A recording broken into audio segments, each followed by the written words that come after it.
तो अभी तक हमने ये वाला पार्ट कवर किया, ठीक है ना। सो यहाँ से लेके है ना अभी तक हम ये कर रहे हैं, लास्ट क्लास में ये डिफाइन किया था। अच्छा, कॉची सीक्वेंस अगर मैं डिफाइन है, कॉची क्राइटेरिया फॉर कन्वर्जेंस, मतलब वही कॉची सीक्वेंस की बात करें। चलो इसको डिफाइन कर लेता हूँ, फिर मैं सीक्वेंस वाले क्वेश्चंस हम लोग ट्राई करेंगे। सो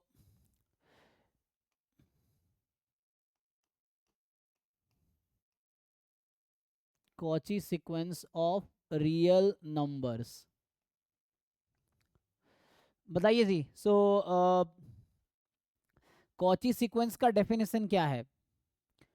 जैसे हमने कन्वर्जेंस डिफाइन किया था कि सीक्वेंस कन्वर्जेंट कब होगा। मैं बात करूँ कोई सीक्वेंस है, उसको कब बोलेंगे वो कॉची सीक्वेंस है।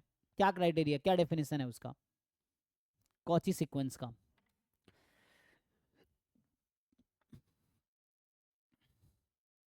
कोई भी बताओ, anyone, what is definition of Cauchy sequence?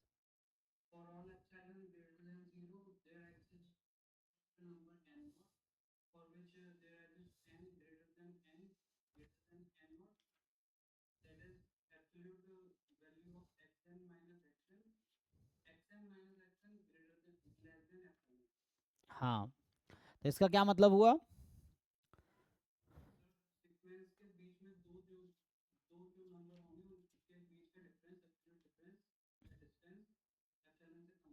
हाँ, तो मतलब ये है कि जैसे कोई सीक्वेंस कॉची सीक्वेंस तब होगी अगर हमने कुछ टर्म को छोड़ दिया, जैसे वो एन नॉट है वो नंबर जो आप बोल रहे हैं। सो कुछ टर्म को हमने अगर छोड़ दिया तो उसके बाद के क्या होंगे, जितने भी टर्म्स होंगे उसके बीच का जो डिस्टेंस होगा, गैप होगा, वो बहुत स्मॉल होगा। कितना स्मॉल होगा कि वो एप्सिलॉन से भी कम होगा। एप्सिलॉन क्या है?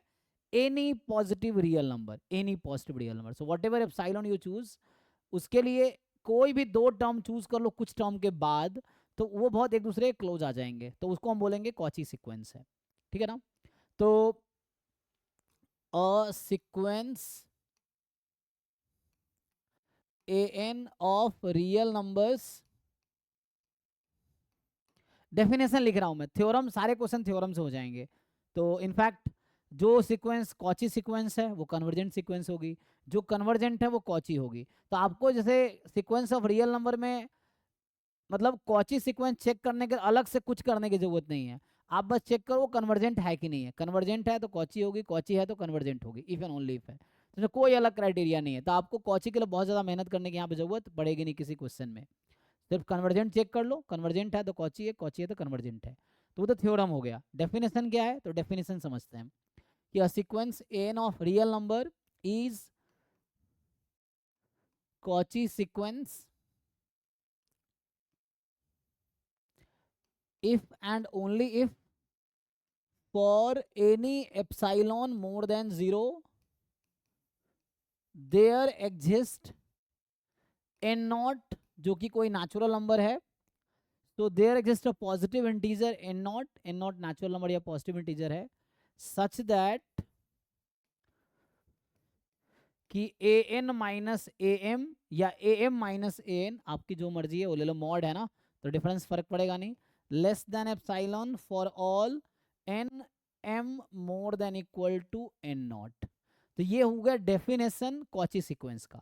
मीनिंग क्या है इसकी, कि मैं एप्सिलॉन कुछ भी ले लूं, जितना भी स्मॉल ले लो जितना भी लार्ज ले लो, चाहे हर एप्सिलॉन के लिए होल्ड होने चाहिए, for all epsilon, for any epsilon की बात करें, not for a particular epsilon, whatever number we choose positive real number, चाहे वो है ना आर्बिट्री स्मॉल, कितना स्मॉल ले लो, तो एक ऐसा नंबर एन नॉट मिलेगा जिसके बाद के सारे टर्म्स क्या होंगे, एक दूसरे के काफी क्लोज आ जाएंगे, है ना। तो उसके बीच का गैप एप्सिलॉन से कम हो जाएगा। तो यहाँ पे आपको अलग से इसका ना, जैसे जो भी थ्योरम ये है कि ए N is Cauchy sequence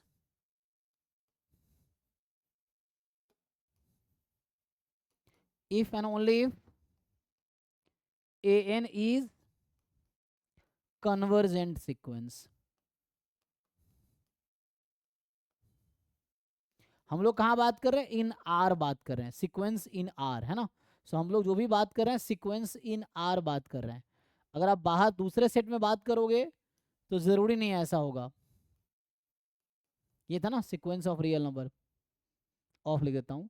So an be a Cauchy sequence of real numbers if and only if an is a convergent sequence of real number. तो Cauchy चेक करने के लिए convergent बस चेक कर लो, इफ एंड ओनली इफ हो जाएगा। ये सिर्फ रियल नंबर में ऐसा होगा एक्चुअली, है ना। आगे एक आई थिंक कंप्लीट क्या होता है हमारे कंप्लीट सेट, तो कॉम्पैक्ट एंड क्या होता है कंप्लीट, हाँ कंप्लीट सेट। तो वो आगे जाके एक डेफिनेशन आता है कि a set is said to be complete if and only if Cauchy sequence converges in that. जैसे सीक्वेंस इन रैशनल नंबर, अगर मैं रैशनल नंबर का सीक्वेंस लूं तो वो क्या होगी,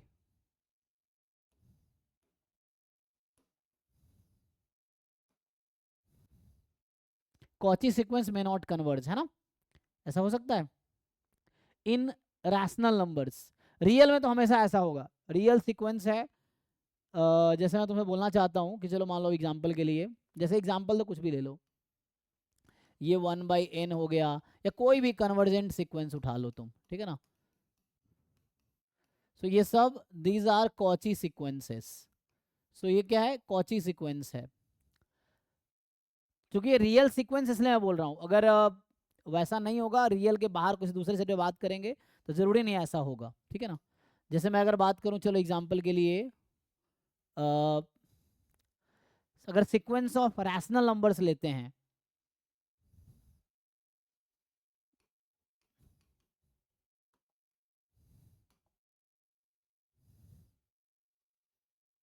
क्या लगेगा सीक्वेंस ऑफ रैशनल, मान लो यही तुमने ले लिया, चलो अभी एग्जांपल के √2/n ले लिया हमने, ये क्या है सीक्वेंस ऑफ इरेशनल नंबर, है ना।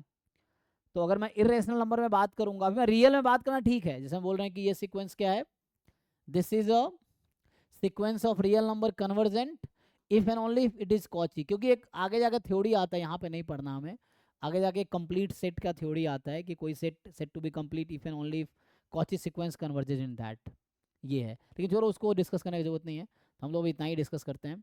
तो ये किसी को पूछना है कुछ कॉची के बारे में, ये डेफिनेशन है और ये थ्योरम है।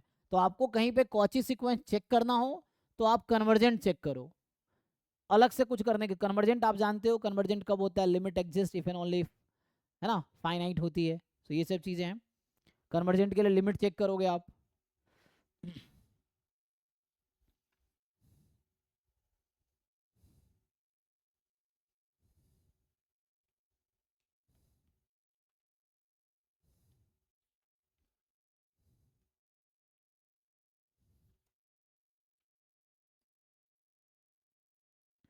ओके है ना, जैसे अच्छा कुछ मैं अभी कन्वर्जेंट के लिए कुछ थ्योरम्स लिखा देता हूँ ना, सम थ्योरम सम रिजल्ट्स, कुछ मैं रिजल्ट लिखा देता हूँ। बाकी कॉची के लिए अलग से कुछ नहीं करना, तुम्हें कन्वर्जेंट चेक करना वही कॉची हो जाएगा, अलग से कुछ करने की जरूरत नहीं है। तो यहाँ पे आर में जैसे इसमें ये होता है कि मान लो कोई sequence a n sequence of non negative real number है, तो इसकी जो लिमिट आएगी मान लो ऐसा है, एंड इसकी लिमिट है लेट से limit of A N N tends L है, then what you can say कि देन लिमिट भी होगी वो भी मोर देन इक्वल टू 0 होगी, ठीक है ना। तो अगर कोई sequence of non negative terms हैं और उसकी लिमिट एल है तो ये हो जाएगा। हमने सैंडविच थ्योरम लास्ट क्लास में लिखा था कि ए N less than equal to B N less than equal to C N है, A N and C N की सेम लिमिट है तो बी एन की लिमिट सेम हो जाएगी। आगे कुछ आता है एक कुछ थ्योरम लिखा देता हूँ जो लिमिट में हेल्प करेगा। तो let A N be a sequence of positive real numbers या non negative real numbers, so non-negative real numbers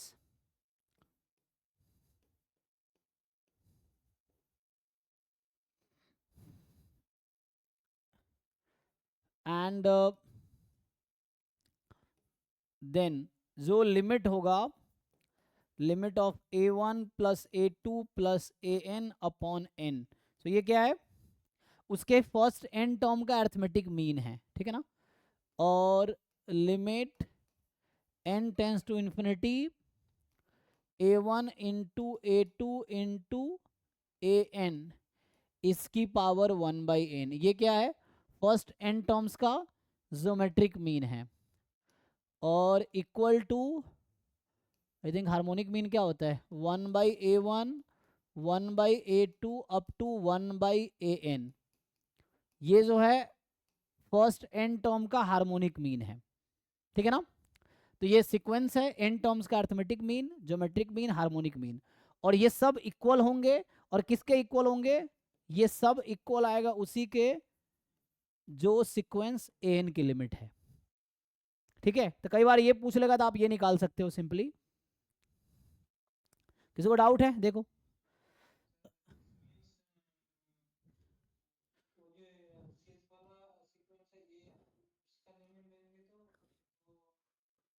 इन सब की लिमिट आ जाएगी।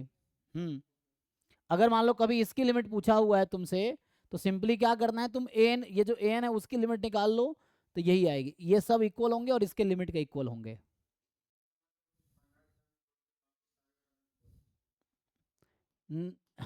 इक्वल नहीं है, नेबरहुड में एक दूसरे के होंगे।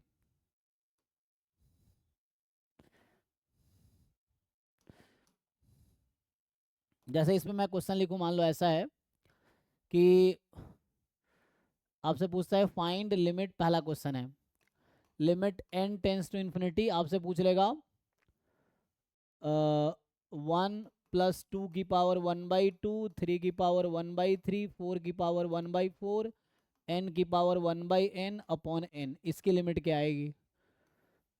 आपसे पूछ लेगा limit n tends to infinity 1 × 1/2 × 1/3, मतलब ये समझ लो आप 1/n फैक्टोरियल, और इसकी पावर है 1/n, इसकी लिमिट क्या आएगी।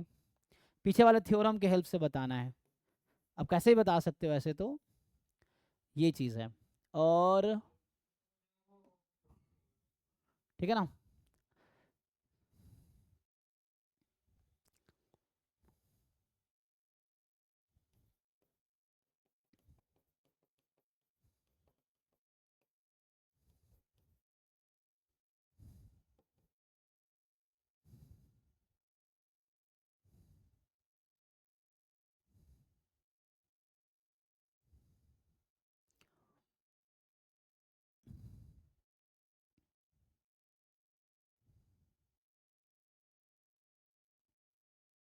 बताओ जरा, इससे बताओ। तो डायरेक्टली जिन लोगों को समझ आ गया ये थ्योरम, उससे अप्लाई करके आप सीधा सीधा आंसर बता सकते हो आप कि क्या आंसर आएगा, ठीक है ना। मैंने ये 3 क्वेश्चन लिखे हैं इन तीनों फॉर्मेट पे, देखिए और बताइए इसका आंसर क्या आना चाहिए। तो फर्स्ट अगर आप लगाएंगे ये वाला थ्योरम कि A1 + A2 + A3 up to an upon n, तो इसकी लिमिट an की लिमिट के इक्वल आएगी। तो जो फर्स्ट वाला रिजल्ट है ये इक्वल आएगा limit n tends to infinity n की पावर 1/n के, और डायरेक्ट रिजल्ट है, इसका फॉर्मूला 1 होता है, प्रूव भी कर सकते हैं। इसको अगर हम लिखेंगे तो this is something like n tends to infinity 1 1/2 1/3 up to 1/n, A1 A2 A3 A4 AN, इसकी पावर 1/n। तो मैं ये वाला यूज कर रहा हूँ, A1 A2 A3 up to AN की पावर 1/n। तो इसकी लिमिट वही होगी जो AN की लिमिट होगी, तो limit n tends to infinity 1/n, तो ये 0 आ जाएगी। अब आप इसको समझिए, हार्मोनिक मीन निकालना था ना, A1 A2 A3 AP में है, तो 1/n GP में आ जाएगा, सॉरी, और रेसिप्रोकल लेंगे तो मतलब जो हार्मोनिक प्रोग्रेशन में है तो रेसिप्रोकल अर्थमेटिक प्रोग्रेशन में आ जाता है ना, एपी में आ जाता है, फिर उसका एवरेज लेंगे, लेकिन वहाँ से अपोजिट हो जाएगा, ठीक है। तो यहाँ से ये आ जाएगा, तो ये हार्मोनिक मीन है। तो यहाँ से आ जाएगा आपके पास, इसकी लिमिट वही आएगी। अब ध्यान से कंपेयर करो, ये 1/A1 1/A2 ये n के लिमिट के इक्वल है, n का लिमिट कितना है, तो ये प्लस इन्फिनिटी आएगी। चेक कीजिए आप लोग, तो ऐसा है। और इनफैक्ट इसी को मैं रेसिप्रोकल कर दूं, अगर जैसे ये 0 आया है तो यहाँ से एक फॉर्मूला निकल के आ जाता है कि अगर मैं उल्टा कर दूं, है ना, या इसी क्वेश्चन को मैं ऐसा लिखता, चलो फोर्थ क्वेश्चन लिख देता हूँ कि ये जो है limit n tends to infinity n factorial की पावर 1/n, तो ये क्या है, limit n tends to infinity 1 × 2 × 3 up to n, इसकी power 1/n, so this will have same limit as n and this is plus infinity. तो कुछ नहीं किया मैंने, सेकेंड और फोर्थ एक दूसरे का रेसिप्रोकल है, चेक कीजिए।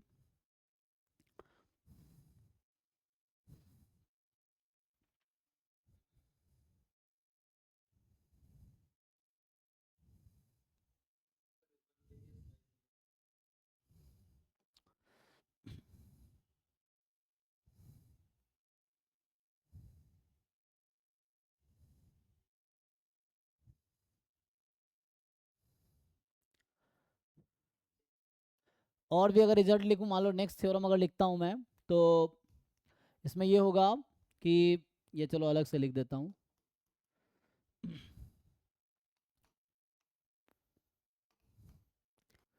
लेट ए एन जो है हमारे पास बी सीक्वेंस ऑफ, चलो अभी पॉजिटिव रियल नंबर या नॉन नेगेटिव चलेगा, positive real numbers, then limit n tends to infinity, जो a N plus one upon a n की जो लिमिट आएगी वही लिमिट ए एन की पावर वन बाई एन की आएगी, ठीक है ना। So a N plus one upon, ये रेशियो टेस्ट में आप इसको यूज़ करते हैं और रूट टेस्ट में आप इसको यूज़ करते हैं, सीरीज के टेस्ट जब सीरीज का कन्वर्जेंस चेक कर रहे होते हैं तो इन दोनों की लिमिट इक्वल आएगी, ठीक है ना, इस तरह से है। हाँ, आप लैम्डा, हाँ वो लैम्डा म्यू कुछ भी ले सकते हैं, ले सकते हैं। और क्या है, एक और रिजल्ट है एन टेंस टू इन्फिनिटी। अच्छा ये मैं आगे है ना, ये आप लिमिट एज अ सम का फॉर्मूला है। तो मान लो एफ ऑफ के बाई एन है, एन फ्रॉम वन से है या कहीं भी है मान लो, सो वन से लेके या कहीं से, वन से लेके मान लो यहाँ पे लेट से के टाइम एन तक है। तो यहाँ पे एफ जो है एक्चुअली वो, एफ पे क्या रेस्ट्रिक्शन है, F should be a continuous function, है ना। तो ये किसके इक्वल होता है, किसी को याद है, लिमिट एज अ सम का फॉर्मूला है ये। तो ये भी कई बार लिमिट में डायरेक्टली हेल्प करेगा हमें कन्वर्जेंस चेक करने में। जी,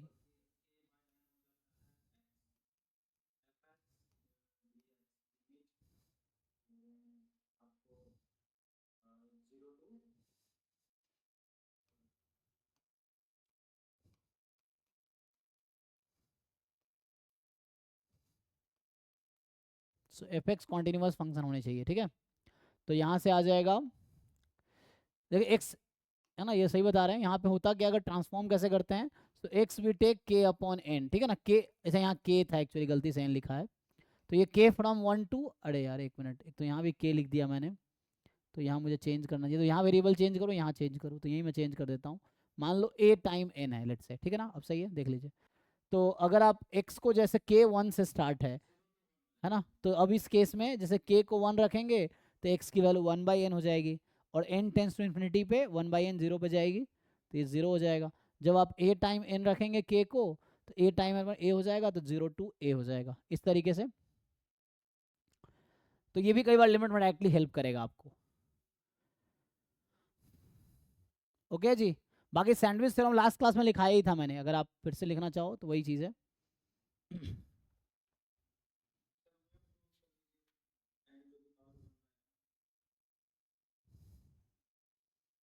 उसको आपने ट्राई किया है?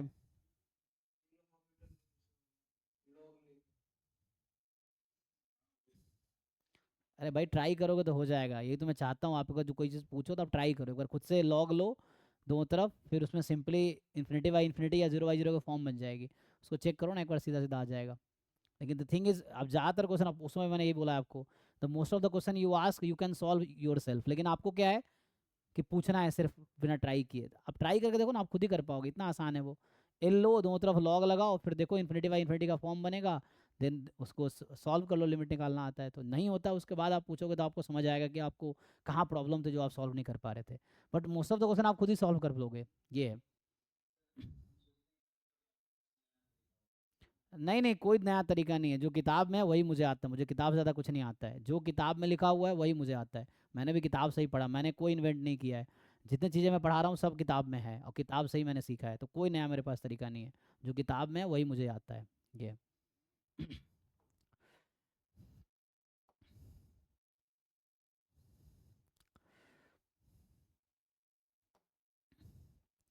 सो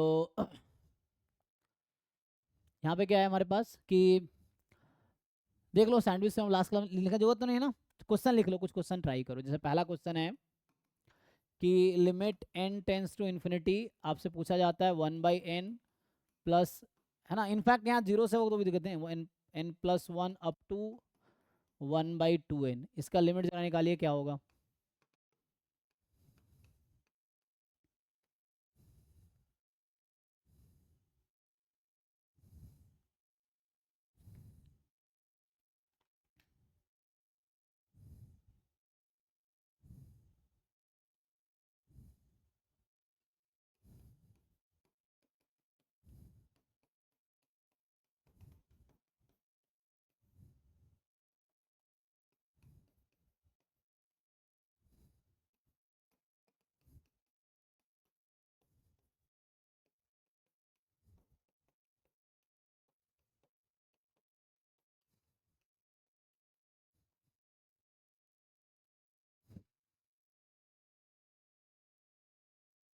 ये सब ट्राई करो, कैलकुलेट करो, ये सब क्या होगा। अभी जो मैंने बताए उन्हीं में से ज़्यादातर सॉल्व हो जाएगा उस तरीके से।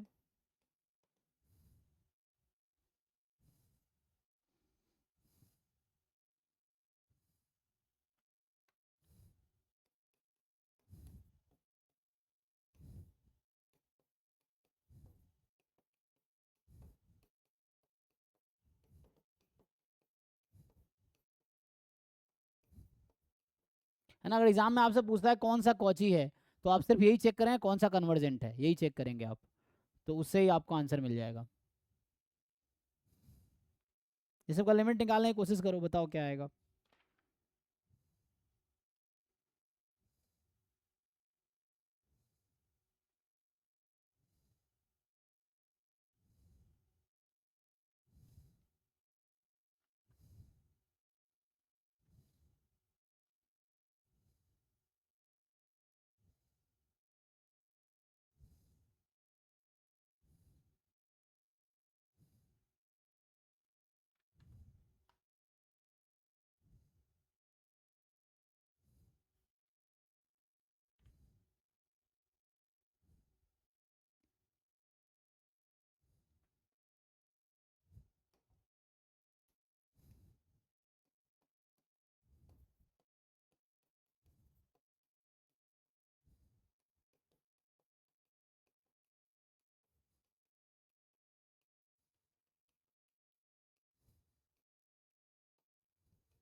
एक और थ्योरम अगर लिखूँ मैं यहाँ पे, जैसे क्या होता है कि लेट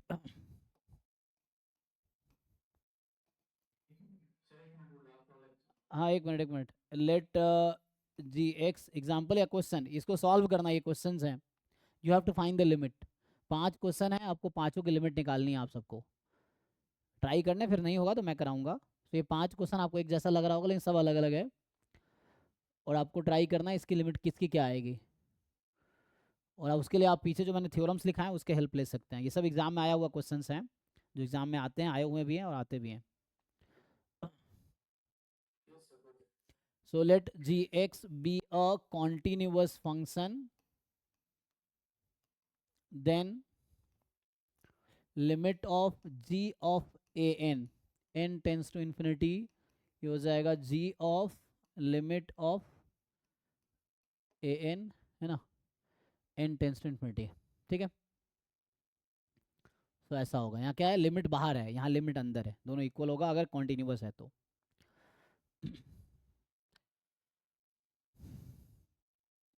अभी आप ट्राई कीजिए, पहले इसको ट्राई कीजिए आप लोग।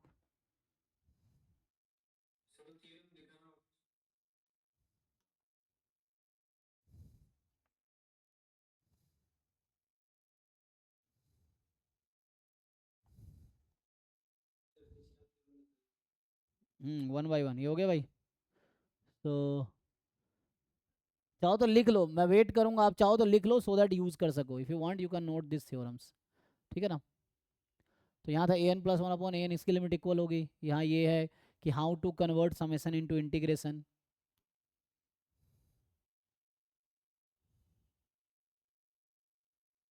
उसके पहले ये था, जैसे एग्जाम्पल था, उसके पहले ये थ्योरम था कि arithmetic mean of A n, geometric mean, harmonic mean and A n की लिमिट सब इक्वल आएगी। वो तो सिंपल प्रॉपर्टी था, ठीक है जी।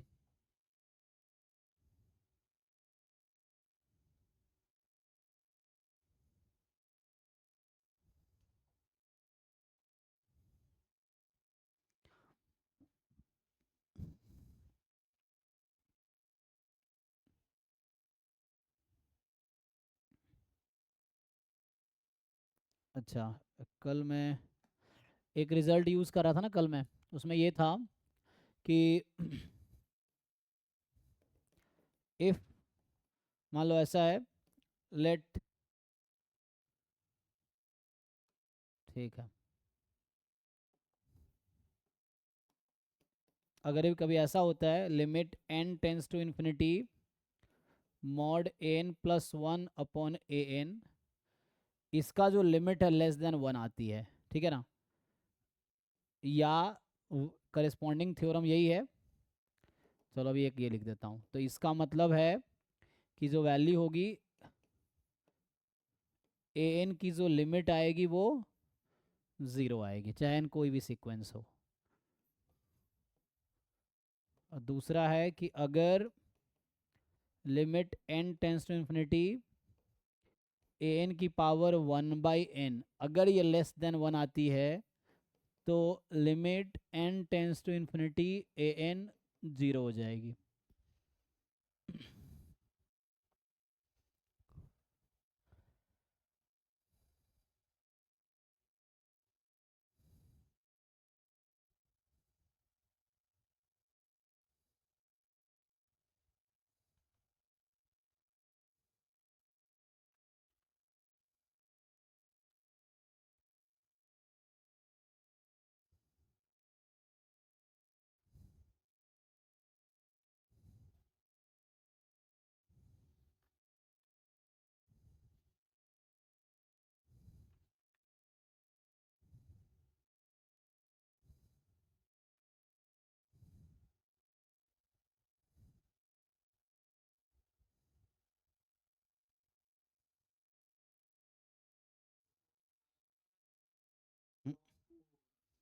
ओके, तो आप इस क्वेश्चन पे आ रहे हैं। फर्स्ट का आंसर आप कह रहे हैं log टू आएगा, ओके। Second zero. तो एग्जाम में यही सब आएगा, थ्योरीज डेफिनेशन हर बुक में लिखा हुआ है, लेकिन एग्जाम में जो आएगा वो आएगा क्वेश्चंस। तो आपको देखना है कि वो डेफिनेशन, वो थ्योरी क्या आप अप्लाई करके आंसर निकाल पाओगे। ये एग्जाम में ये सब आएंगे, थ्योरी डेफिनेशन, है ना। डायरेक्ट कम ही आते हैं कई बार स्टेटमेंट बेस्ड क्वेश्चन में, बट वो भी आएंगे, बट क्वेश्चन जनरली आते हैं।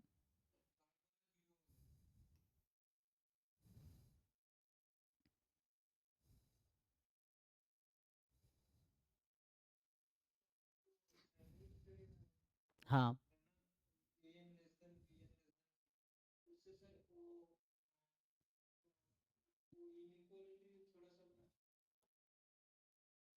क्या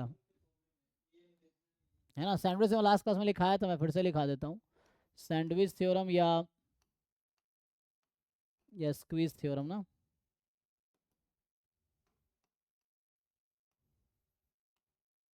स्क्वीज थ्योरम, ऐसा कुछ स्पेलिंग देख लेना। तो ये कहता है कि let A N b n and c n be sequence of real numbers such that an less than equal to bn less than equal to cn for all n more than equal to n naught where n naught is some natural number, n naught कोई एक natural number है ना। तो then अच्छा, and आगे ये भी condition है कि जो ए एन की लिमिट है और जो सी एन की लिमिट है ये दोनों एल है, तो ये थ्योरम गारंटी देता है कि बी एन की जो लिमिट होगी वो भी आपकी एल आएगी। ठीक है, ए एन और सी एन की लिमिट अगर एल है तो बी एन की लिमिट भी एल आएगी, है ना। तो मैंने कल भी लिखा था। तो कुछ टर्म को छोड़ के अगर ये प्रॉपर्टी सेटिस्फाई हो रहा है तो भी, क्योंकि लिमिटिंग जो लिमिट कॉन्सेप्ट है वो लार्ज एन की बात करता है, तो mainly tail of the sequence की बात करेगा वो, मैं बात करूंगा टेल का ना। तो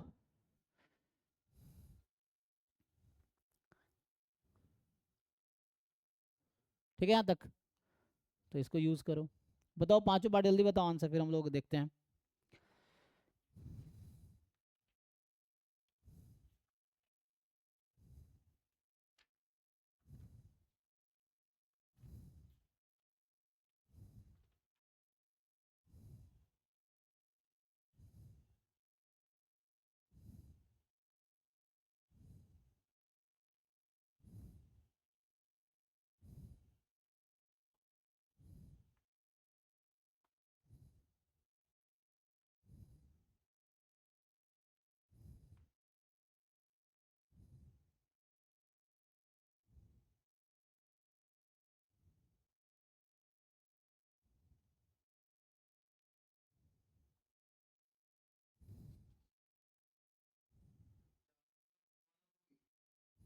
आंसर मुझे नहीं पता, मुझे खुद सॉल्व करना पड़ेगा, तो मैंने ऐसे ही रैंडमली क्वेश्चन लिख दिए, अब हमें सॉल्व करके देखना पड़ेगा।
आंसर आया आप लोग का?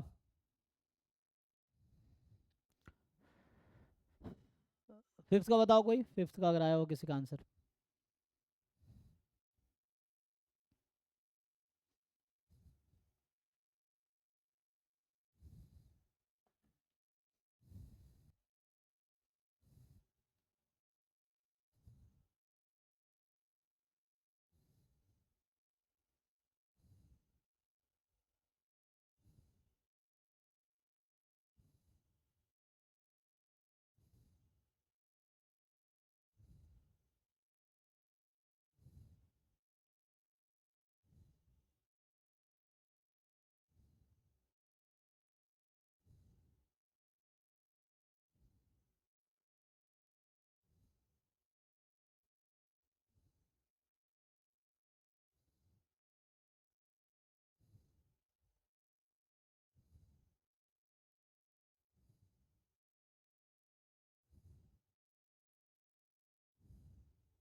किसी का नहीं हुआ भाई, कैसे होगा?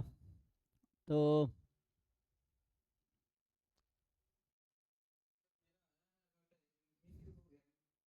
क्या है? किसका? नहीं नहीं, इन्फिनिटी माइनस इन्फिनिटी तो ज़ीरो हो जाता है। सॉरी, जीरो कह रहा हूँ, इंडिटरमिनेट फॉर्म हो जाता है। Infinity minus infinity indeterminate form है, तो मतलब वो कुछ नहीं होगा, मतलब जीरो भी हो सकता है, वन भी आ सकता है, कुछ भी आ सकता है। वो इंडिटर्मिनेट है तो कुछ भी आ सकता है एक्चुअली। तो वो मतलब you have to further simplify, आप पुट नहीं कर सकते क्योंकि इंडिटर्मिनेट फॉर्म है, तो उसको सॉल्व नहीं कर सकते, तो वैसे नहीं कर सकते। चलो मैं करता हूँ, है ना? तुम्हारा क्या है भाई तन्मय?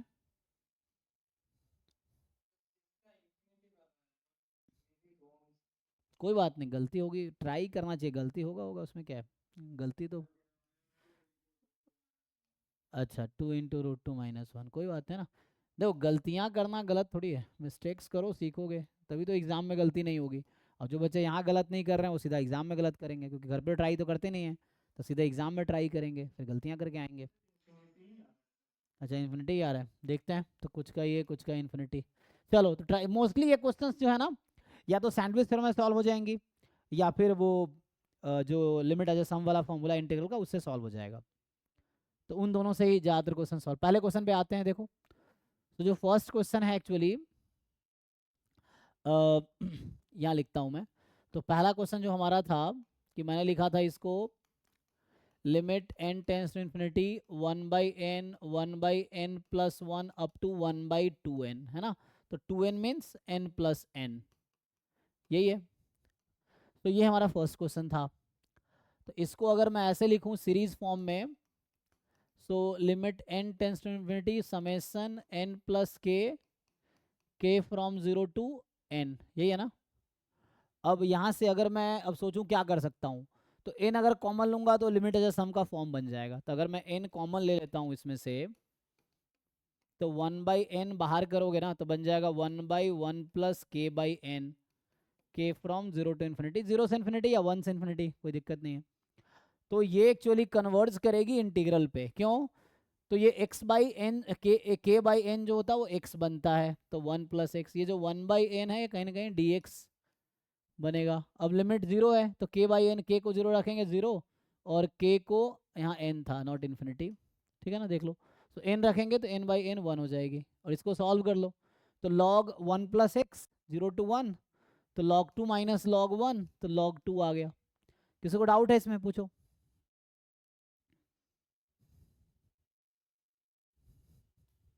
तो यहाँ लिमिट एज सम वाला फॉर्मूला यूज हुआ, ठीक है, तो ये फॉर्मूला यूज हुआ actually.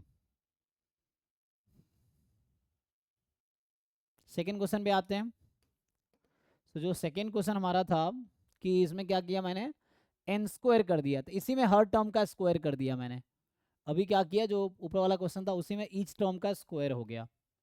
So limit n tends to infinity 1/n², फिर n+1 का स्क्वायर, फिर यहाँ n+n का होल स्क्वायर, यही हो गया।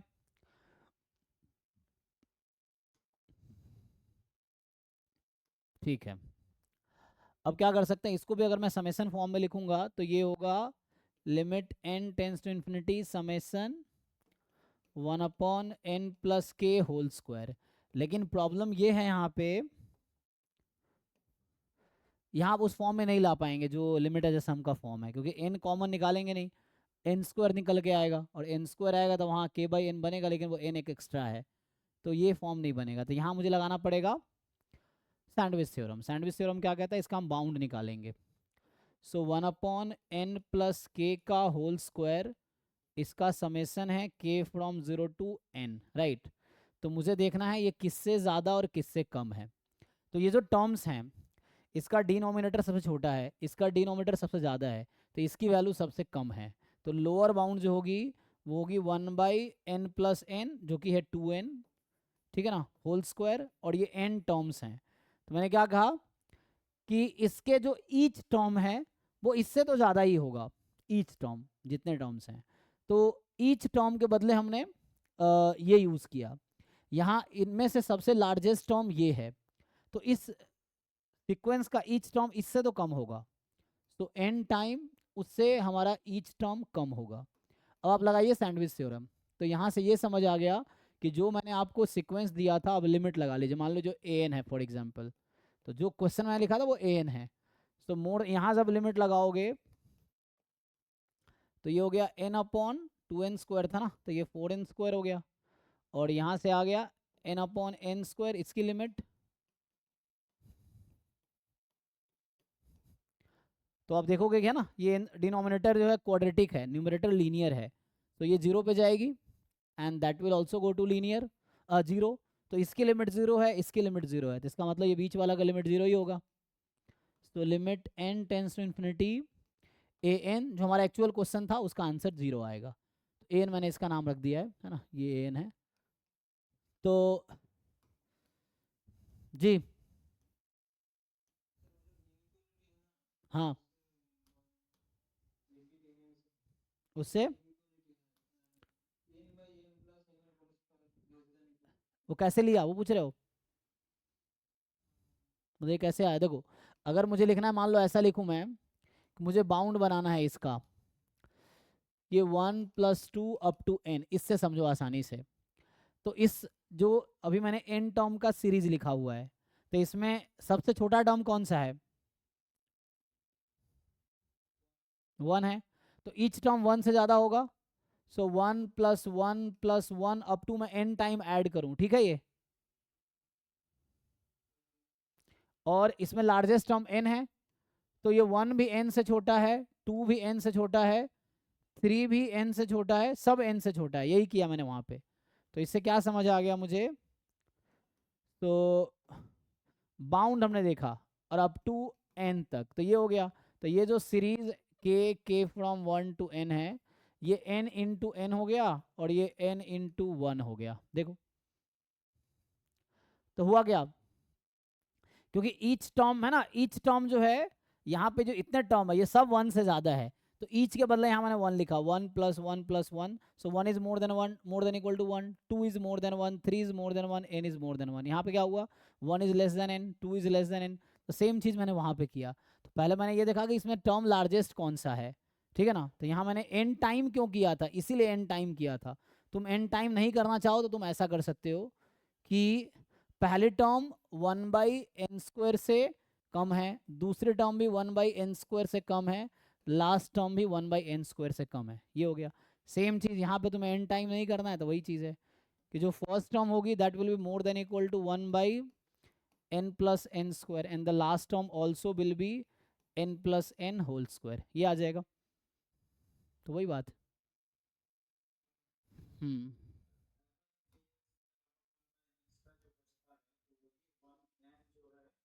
0 वो भी सही है।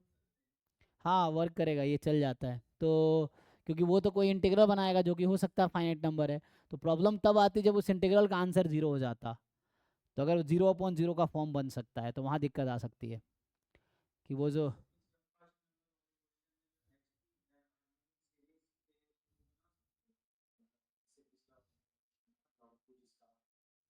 हाँ ये क्वेश्चन है, ये क्वेश्चन पहला। आपको हार्मोनिक कैसे दिख रहा है ये? तो हार्मोनिक में वहाँ कंडीशन था ना, हार्मोनिक सीधा हार्मोनिक थोड़ी था। आपको फॉर्म भी तो याद रखना है, फॉर्म क्या है। ऐसे ही आँख बंद कर हार्मोनिक थोड़ी यूज़ करेंगे। हार्मोनिक में ये पाव एन भी तो था यहाँ पे, ये एन कहाँ से लाओगे? हाँ तो करो, आप करके आंसर निकालो, तो उससे क्या हो जाएगा। तो अगर करके देखो ना, जो आप ज्ञान दे रहे हो मुझे, आप खुद से अप्लाई करके देखो ना, फिर आप बताओ कि मैंने ट्राई किया नहीं हुआ या हुआ। ये चीज़ें आप जो कह रहे हो वो खुद करके देखो पहले, और उससे आपको एक समझ आएगा कि वो सही है कि गलत है। तब आप मुझसे पूछोगे, तो जब मैं आपसे पूछूंगा आप बता पाओगे, है ना। तो आप ट्राई करके बताओ कहाँ दिक्कत आ रही, कहाँ प्रॉब्लम आ रही, उससे क्लियर होगा ना, आपको समझ आएगा कहाँ प्रॉब्लम है। दिक्कत है कि आप ट्राई नहीं करते हो, आप चाहते हो कि मैं करूँ, और गलत सलत जो भी आप ज्ञान दो मैं उसको अप्लाई करूँ। आप खुद से करो पहले, जो आप कह रहे हो पहले आप खुद से अप्लाई करो, जब अप्लाई हो जाए उसके बाद डिस्कस करो कि मैंने ऐसा किया और ऐसा हुआ, तो उससे समझ आएगा कि वो सही है गलत है, वैसा कर भी सकते हैं कि नहीं भी कर सकते हैं। ये चीज़ें जो आप कह रहे हो मैं करूँगा, आपका भी टाइम, मेरा टाइम वेस्ट होगा और लोगों का भी टाइम वेस्ट होगा आपके चक्कर में। ये चीज़ है, आपको लग रहा है सही है तो उसको करके देखो, और अगर वो होता है तो आप मुझसे डिस्कस करोगे हाँ ऐसा है। ये चीज़ें क्योंकि ये इसका सही अप्रोच था, वहाँ मुझे लगा नहीं उचित कि वो लगाना चाहिए, क्योंकि वो लगेगा भी नहीं, क्योंकि n से डिवाइड मल्टीप्लाई करे क्या फ़र्क पड़ जाएगा उससे कोई ना कोई इंडिटर्मिनेट टर्म ही बन जाएगी। अब देखो सॉल्व करके, मतलब ट्राई करके देखो, मेरा कहने का पर्पस आपको, आप ट्राई पहले करके देखो, जो भी आपके माइंड में आइडिया आ रहा है पहले उस पर वर्क करो, उसके बाद आपको या तो खुद ही समझ आ जाएगा कि क्या गलत है क्या सही है, नहीं समझ आएगा तब आप डिस्कस करोगे तो मुझे भी अच्छा लगेगा बताने में, ये मैं कहना चाह रहा हूँ। ये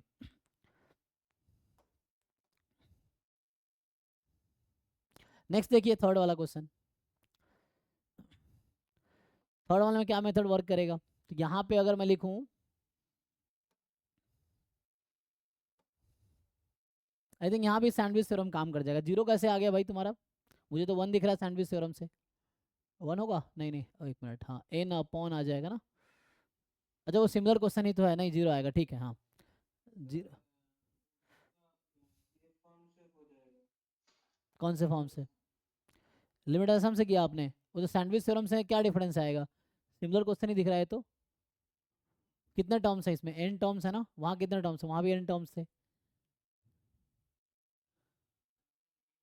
अच्छा लिमिटेड सम लगाया तो उससे लगेगा भी लिमिटेड सम, क्योंकि अगर आप एन कॉमन लोगे तो एक एन का क्या हुआ, आ जाएगा उससे भी, ठीक है, मतलब उससे भी मुझे लग रहा है जो एन एक्स्ट्रा बच रहा है वो उसको जीरो पे खींच के ले जाएगा, ये है। और हाँ लेकिन एन प्लस एक्स करोगे, एन टेंस टू इन्फिनिटी करोगे तो वो जीरो पे चली जाएगी, यही ना,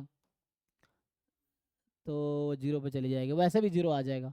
ये सेम जैसे मैंने सेकेंड क्वेश्चन सॉल्व किया ना, तो आपको पहले ये समझना पड़ेगा कि कौन से क्वेश्चन किस तरीके से सॉल्व होगा। तो इनिशियली आप क्या कर सकते हो कि आप लोग एक्सपेरिमेंट कर सकते हो, जैसे आपको लगता है इस तरीके से हो सकता है तो करके देखिए, और एक क्वेश्चन मैं कह रहा हूँ 50 तरीके से सॉल्व हो सकता है, मुझे एक या दो तरीका आता है, बाकी तरीका आप खुद लगाओगे तो आपको खुद ही समझ आ जाएगा ये भी सही है ये भी सही है ना। अब देखो इस बुक में किसी और तरीके से कर रखा है, दूसरे बुक में किसी और तरीके से कर रखा है, तीसरे बुक में किसी और तरीके से कर रखा है, वो सब सही है, ये थोड़ी कि जो मुझे आता वही सही है, जो मुझे नहीं आता वो गलत है, ऐसा नहीं है ना। जो तो उसके लिए जो बच्चे बिगिनर्स हैं उनको नहीं पता कैसे, मुझे कैसे पता चला कि यहाँ पे लिमिटेड सम लगाना है, मुझे कैसे पता चला यहाँ पे सैंडविच थ्योरम लगाना है, तो एक्चुअली इनिशियली जब मैं भी जब शुरू कर रहा था तो मैं यहाँ भी लगाऊंगा सैंडविच थ्योरम और यहाँ भी लगाऊंगा लिमिटेड सम, दोनों में लगा के देखेंगे, फिर जब आप सॉल्व करोगे तो एट द एंड आपको ये समझ आएगा कि यहाँ लिमिटेड सम क्यों काम नहीं कर रही है, या वहाँ पे सैंडविच थ्योरम क्यों काम नहीं कर रही है, पहले वाले में भी अगर आप ट्राई करके देखो तो, है ना, जैसे यहाँ भी आप ट्राई करोगे तो क्या डिफरेंस आता है, यहाँ आ जाएगा 1/2 से ज़्यादा होगा, अगर आप यहाँ पे अगर मैं लगाता सैंडविच थ्योरम, तो इनिशियली तो एक्सपेरिमेंट करके हम सीखते हैं ना, जैसे कोई चीज़ कर रहे हैं तो मुझे लगता है इस तरीके से हो सकता है क्या, तो हम करके देखेंगे, फिर मुझे दिख जाएगा या तो होगा या नहीं होगा। क्यों, जैसे इसमें अगर मैं सैंडविच थ्योरम लगाता, मैंने यहाँ सैंडविच थ्योरम लगाए, यहाँ पे सैंडविच थ्योरम नहीं लगाए, तो है ना, ये हो सकता है यहाँ क्यों नहीं लगाया मैं, तब मैं लगा के देखूंगा, आप अगर लगा के देखोगे तो इसका आंसर आएगा एन की लिमिट आएगी हाफ से ज़्यादा होगी और वन से कम होगी, अब मुझे पता ही नहीं क्या होगी, हाफ से ज़्यादा वन से, तो यहाँ से कोई कंक्लूजन नहीं मिला एक्चुअली सैंडविच थ्योरम से। तो वैसे आप एक्सपेरिमेंट कर सकते हो अलग अलग तरीके लगा के, कि आप एक्सपेरिमेंट करो क्या वर्क करेगा क्या नहीं वर्क करेगा, यही सीखते हैं, एक्सपेरिमेंट करके ही सीखेंगे ना, ट्राई करके गलतियाँ करके एक्सपेरिमेंट करके सीखेंगे ये। तो थिंग इज, है ना, ट्राई करना पड़ेगा आपको तब जाके आएगा। तीसरा वाला क्वेश्चन देखिए, तो तीसरे वाले में बिल्कुल सेम तरीके, सेकंड जो मैंने किया बिल्कुल सेम तरीके से आप सैंडविच थ्योरम लगा लो, ये आ जाएगा एन अपॉन दिस, फिर दूसरा आ जाएगा less than n upon this, तो ये चूंकि लीनियर अपॉन क्वाड्रेटिक आएगी, बिल्कुल सेम लॉजिक से जीरो आ जाएगा सैंडविच थ्योरम से। फोर्थ वाले पे आते हैं, फोर्थ वाले में क्या करेंगे आप लोग, फोर्थ वाले में सैंडविच थ्योरम लगा लो, उससे वन आ जाएगी, तो कुछ नहीं है ना, ये सब सैंडविच थ्योरम से हो जाएगा, फोर्थ वाले में भी सैंडविच थ्योरम से आ जाएगा। अब पांचवें में आएंगे तो पांचवे वाले में अगर हम सॉल्व करें, मान लो सैंडविच थ्योरम लगा दिया मैंने, तो इन्फिनिटी आ जाएगी, इन्फिनिटी आएगी सैंडविच थ्योरम से, ठीक है ना, तो ये बाकी सारे क्वेश्चन सैंडविच थ्योरम से आ जाएंगे। अब बताओ कौन सा मैं सॉल्व करूं, एक तो मैंने सॉल्व किया है, आप लोग बताइए कोई एक में से एक मैं सॉल्व कर सकता हूँ और, है ना, मैंने अभी फर्स्ट किया है सेकेंड किया है, इसी तरीके से ये भी हो जाएगा, और ये सेकेंड, लिमिटेड सम नहीं, सैंडविच थ्योरम, हाँ ये सेकेंड थर्ड फोर्थ फिफ्थ ये पांचों आपका सैंडविच थ्योरम से हो जाएगा, सेम ही लॉजिक है। क्या करना होता है कि ईच टर्म के बदले आप लार्जेस्ट टर्म रखो एक साइड अपर बाउंड में, लोअर बाउंड में ईच टर्म के बदले आप स्मॉलेस्ट टर्म रखो, तो अपर बाउंड डिसाइड कर लेना है, लोअर बाउंड डिसाइड कर लेना है। जो अपर बाउंड आएगा वो ए एन है, जो लोअर बाउंड आएगा वो सी एन है, ठीक है ना। तो इससे आ जाएगा। अच्छा, एन अगर बाहर निकालेंगे तो क्या होगा, यहाँ से एन स्क्वायर कॉमन लेंगे आप ना। तो यहाँ पे लेकिन प्रॉब्लम ये होगा, 1/n² आएगा। यहाँ n/n² मतलब k/n² बन जाएगा ना ये। फोर्थ में आपका ऐसा कुछ बनेगा, अगर आपने ट्राई किया होगा तो ऐसा बनेगा ना। ये अगर मैं n² निकाल लेता हूँ तो 1 + k/n² बन जाएगा, जो कि फॉर्म में ऐसे नहीं आ रहा डायरेक्टली। बट ये एक लास्ट वाला, हाँ। तो लास्ट वाले से क्या आंसर आया, जैसे लास्ट वाला अगर बनाएंगे तो क्या आएगा, यहाँ से आएगा समेसन n+k, k फ्रॉम 0 से n, रूट अंडर, यही है ना। अब n कॉमन ले लीजिए अंदर, तो रूट एन बाहर आएगा, तो उसके बदले आपको n को बैलेंस करना पड़ेगा, ठीक है ना। तभी आ जाएगा, हाँ आ जाएगा वो n, आप multiply divide root n multiply divide कर लीजिए, तो एक फाइनाइट आ जाएगी, और एक चूंकि बाद में वहाँ रूट एन एक्स्ट्रा रहेगा, तो इन्फिनिटी इंटू समथिंग इन्फिनिटी आ जाएगी, infinity into sum finite number, infinity into sum finite number, तो आ जाएगा, उससे भी आ जाएगा। आ जाएगा हाँ, बट इन्फिनिटी आ जाएगी, ठीक है। ठीक है ना, तो ये सब क्वेश्चन कर पाएंगे आप। अभी थोड़े मैं आगे चलता हूँ, तो अभी मैं कुछ अगर डिस्कस करूँ, चलो कुछ क्वेश्चन देखते हैं अभी हमने जो, हालांकि मुझे सब सीक्वेंस अभी डिस्कस करना है, सब सीक्वेंस में आएगी वो लिमिट सुपीरियर लिमिट इन्फीरियर, ये सब डिस्कस करना है। और क्या रह गया इन सब में, मैं देख लेता हूँ उसमें क्या है। सो कुछ थ्योरम तो लिखा दिए हमने, और क्योंकि जैम का सिलेबस ना बहुत ओपन करके लिखा हुआ है, तो उसमें सब सारे टर्म्स लिख रखे हैं क्या है, एलजेब्रा ऑफ सीक्वेंसेस डिस्कस करना है, कि सम डिफरेंस इन सब के बारे में क्या बोल सकते हो। जैसे ये इजी है, चलो कुछ क्वेश्चन करते हैं फिर मैं थ्योरम पे आता हूँ। अभी देखो कैसे क्वेश्चंस आए हैं एग्जाम में, तो मैं देखता हूँ जरा कैसे क्वेश्चन आए, सीक्वेंस के कुछ क्वेश्चंस ट्राई करते हैं।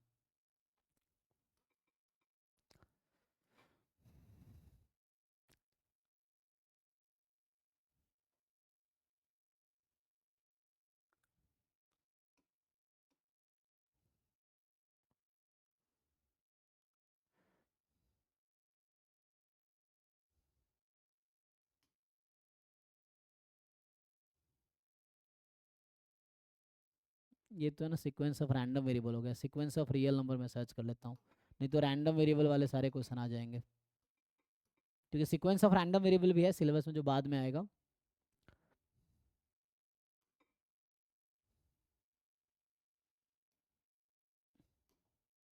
ये मैक्स मीन वाला है हाँ, वो इस पे आते हैं उससे पहले। जैसे ये क्वेश्चन, ये गेट 2024 का ही है, चलो जरा कर पाएंगे अभी हम। चलो देखो इसको ट्राई करके, अब जितना थ्योरी पढ़ा उस पर हो जाएगा, ट्राई करके देखो। ये गेट 2024 का ही है ये, तो तुम्हें पता चला कैसे क्वेश्चन एग्जाम में आते हैं, ठीक है। तो गेट 2024 का क्वेश्चन है ये, सॉल्व कीजिए इसको, बताओ क्या आंसर होना चाहिए आपके हिसाब से।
किसी का आंसर आया तो बताओ, आंसर आया तो बताओ, फिर मैं आगे सॉल्व करूंगा।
Only one, okay. ठीक है जी, बाकी लोग एग्री करते हैं? तो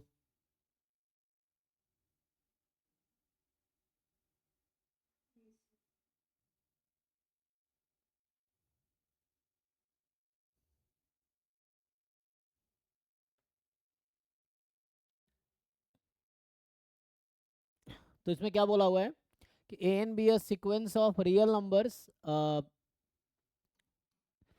जहाँ ए वन तो रूट सिक्स है, अगर आप ए टू निकाले तो यहाँ से आपको पता चल जाएगा कि सिक्स प्लस रूट सिक्स। ए थ्री तो आपको इजीली दिख रहा होगा ऐसे, है ना, कि इजीली दिख रहा होगा, ऐसा हो रहा है कि ये मोर देन रूट सिक्स होगा, फिर वही सिक्स प्लस रूट सिक्स, फिर इसके अंदर रूट सिक्स, ऐसा चलता रहेगा। तो ये लार्जर है, तो आप सिंपली नोट कर सकते हैं कि A one is less than A two and so on, ऐसा चल रहा है। ठीक है जी, चेक कर लीजिए। तो ये इंक्रीजिंग सीक्वेंस तो है, ओके। अब इंक्रीजिंग सीक्वेंस है, अब हमें लिमिट की बात करनी है। So n tends to infinity पे ए एन की लिमिट अगर एल है, as n tends to infinity, so a N plus one की लिमिट भी एल होगी, कोई फर्क तो पड़ेगा नहीं। एन इन्फिनिटी पे जा रही है तो एन प्लस वन भी इन्फिनिटी पे जा रही होगी। So as n tends to infinity, तो हम क्या करेंगे, इसमें एल अप्लाई कर लो, लिमिट अप्लाई कर लो, है ना, you apply limit in this equation, जो इक्वेशन आपको गिवन है, रिकर्सन है ना, रिकर्सिव इक्वेशन है, या तो उसमें लिमिट अप्लाई कर लो, तो limit is equal to root under six plus limit, ये आ जाएगी। So L square minus L minus six is equal to zero, यही आ जाएगा। इसको अगर सिंप्लीफाई कर दो क्या आएगा, टू थ्री जा सिक्स, तो क्या लिखना चाहिए, तो यहाँ पे देखते हैं। सो हमें चाहिए माइनस वन, तो ये प्लस कर देंगे, और ये हो गया। So L is equal to three और L is equal to minus two. अब ये माइनस टू तो लिमिट होने से रहा, क्योंकि सीक्वेंस के सारे टर्म पॉजिटिव है, तो लिमिट तो नेगेटिव हो नहीं सकती। ठीक है, तो सारे टर्म पॉजिटिव, लिमिट नेगेटिव होगी नहीं, तो इसका मतलब लिमिट थ्री होगी। ठीक है ना, तो एक पॉइंट पे जाके थ्री पे आ जाएगी। ओके है जी, तो ये गलत है, ये सही है, देख लीजिए। तो only one statement is true. किसी को डाउट है इसमें?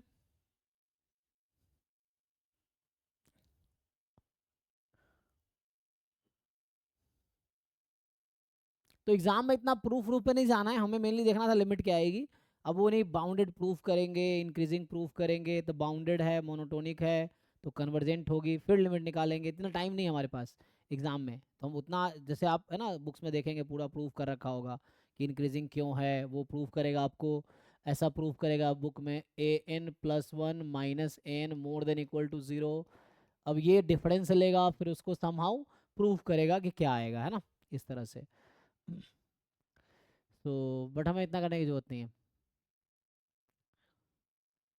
तो ये गेट 2024 का, ये तो मतलब ऐसे क्वेश्चन मुश्किल थोड़ी आ रहे हैं, जिन लोगों को बेसिक आइडिया है टर्मिनोलॉजी का, इंक्रीजिंग क्या होता है, लिमिट कैसे निकालते हैं, तो हो गया। तो बेसिक चीज़ें हैं, तो ये गेट 2024 का ही क्वेश्चन है ये। तो आपको समझ आ रहा है कैसे क्वेश्चन आ रहे हैं एग्जाम में।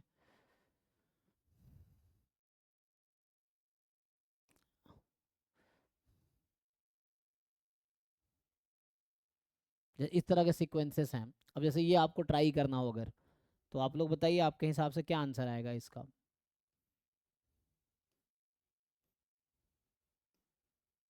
ट्राई करके देखिए।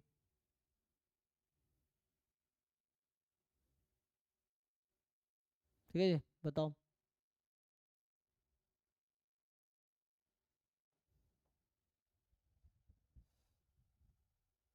बाकी आप लोग sequence series question JAM GATE NET इन तीनों का ट्राई कर सकते हैं।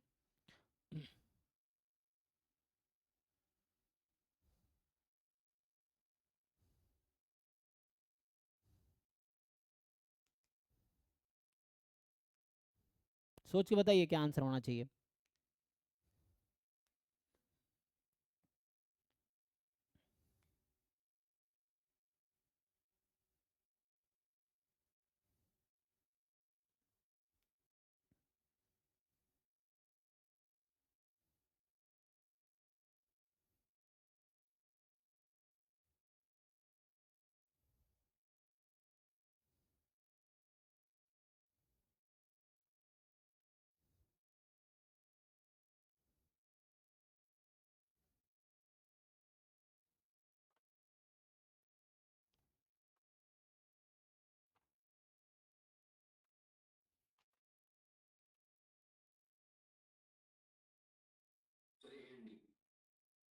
Okay, so A and D.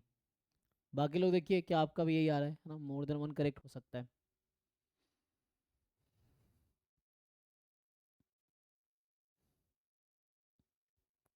तो सीक्वेंस ऑफ रियल नंबर, तो एक आइडिया ले सकते हैं, कुछ टर्म फाइंड करके, जैसे A1 2 है, सो A2 अगर मैं फाइंड करूं, सो 2 इंटू, अच्छा 5/3, तो ये 5/3 आ गया। A3 निकालेंगे कितना आता है, 13/8।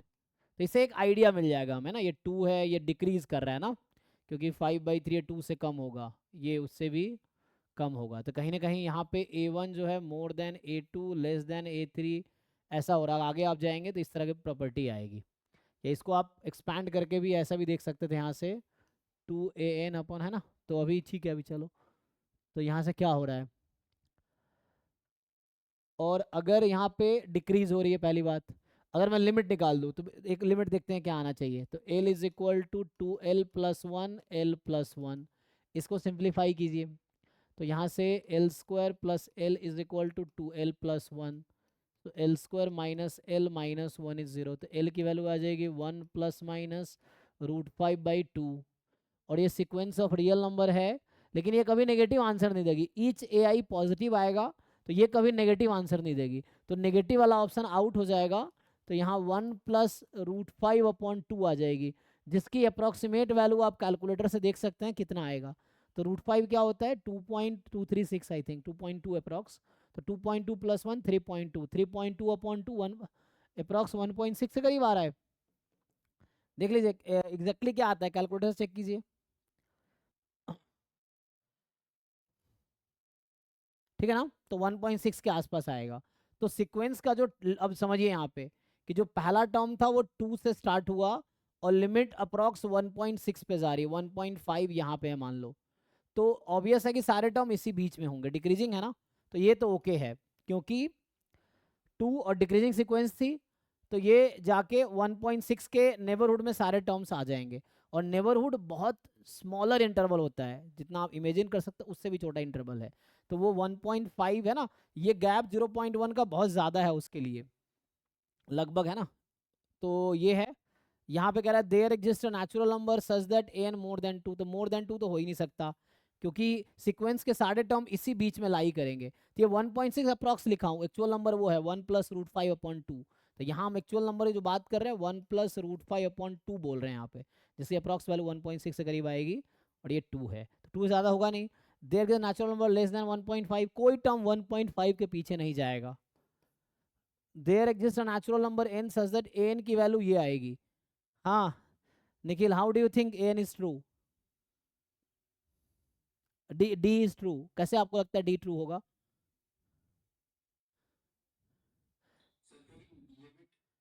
No, no. चलो 1/n का एग्जांपल लेते हैं, 1/n की लिमिट क्या है, 0, सो डू यू थिंक इस सीक्वेंस का कोई टर्म 0 होगा?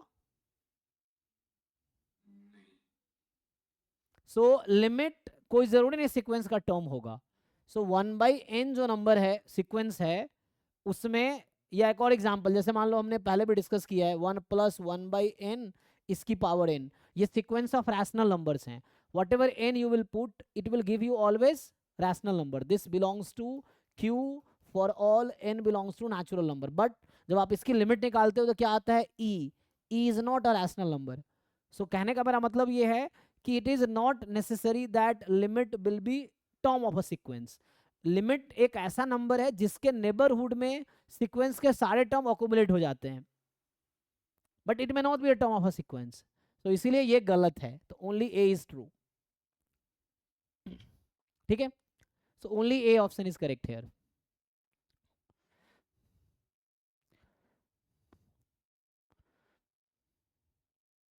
है ना। अप्रोच करना ये मैंने बोला था कि अप्रोचिंग, यहाँ A N is approaching to 1 + √5/2, but it doesn't mean कि ए N will be equal to that, so ये जरूरी नहीं है, सो यहाँ पे नहीं होगा ऐसा, डिक्रीजिंग है ना, so it will approach but it will not be equal to,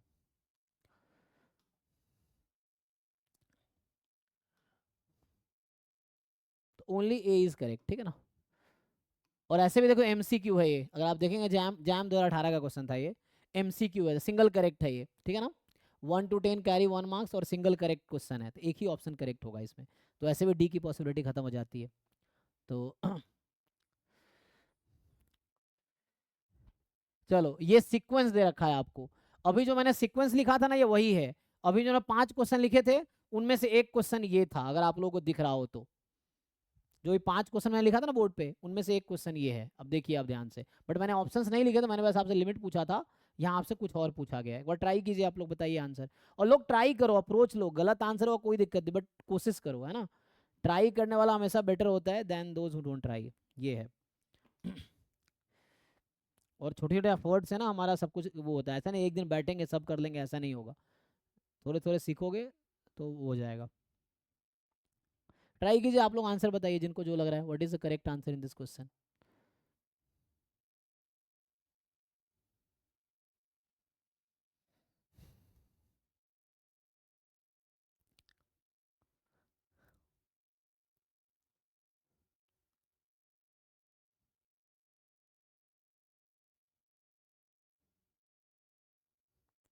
और जिन लोगों को नहीं दिख रहा उनके लिए, ये ए एन एक्चुअली आप पुट करो के को 1/n, तो 1 + n+1 से स्टार्ट हुआ, n+2 तक जाएगा, और 1/2n है, मतलब n+n तक, इस सीक्वेंस की बात कर रहा है।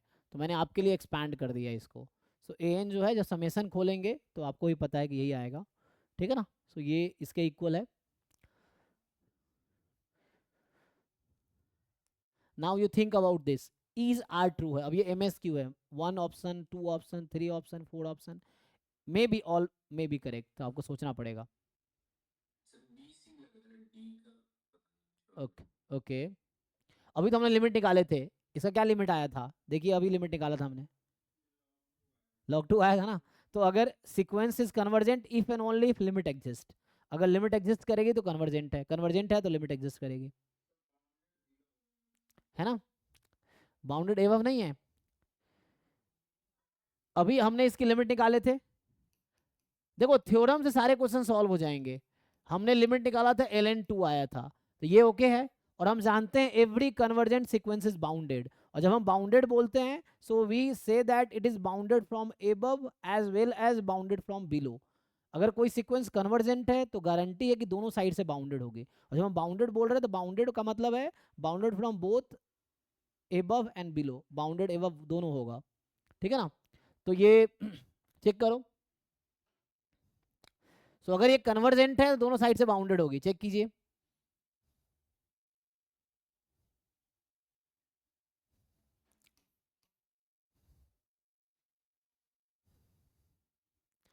इंक्रीजिंग है, तो जैसे मैं ए वन लिखूँ, अगर ए वन की वैल्यू हो जाएगी, एन को 1 रखना है मुझे, सो 1 रखेंगे तो 1 + 1 2 तक जाएगा, तो मतलब 1/2 हो गया। ए टू की वैल्यू रखेंगे, सो 1/2 + 1/3, एन को 2 रख रहे हैं ना, 3 तक जाएगी। तो कहाँ तक जाएगा, तो n+1 से लेके, नहीं नहीं एक मिनट, इसको मुझे ठीक करना पड़ेगा, मैंने गलत लिखा है यहाँ पे, चेक कीजिए एक बार क्या होगा। A1, n को मैंने 1 रखा है एक्चुअली, एन को 1 रखा है, तो क्या होगा, 1+1 रहेगा, ठीक है, 1/2 है। जब A2 की बात कर रहा हूँ तो n को मैं 2 रख रहा हूँ, तो जहाँ जहाँ n है 2 रखना पड़ेगा, और कहाँ तक जा रहा है, n+n तक, तो 1/2+1 से 1/2+2 तक जाएगा। तो A2 विल बी एक्चुअली 1/3 + 1/4। तो ये तो A1 0.5 है, ये कितना होगा, आप LCM लेंगे तो 7/12 हो जाएगा। 7/12 क्या, 1/2 से ज़्यादा ही है ना, क्योंकि ज़्यादा ही है तो इंक्रीज करता रहेगा। तो इसमें चारों ऑप्शन करेक्ट है, चेक कीजिए। और ये सब एग्जाम में आते हैं तो आपको डिसाइड करना पड़ेगा, एक भी ऑप्शन मिस करेंगे गलती होगा। So all 4 option are correct. किसी को क्वेरी है तो पूछिए, किसी को पूछना हो कुछ।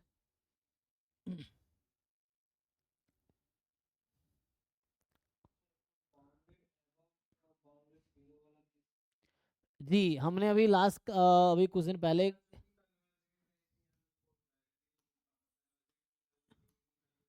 यस यस यस, हाँ हमने पढ़ा था।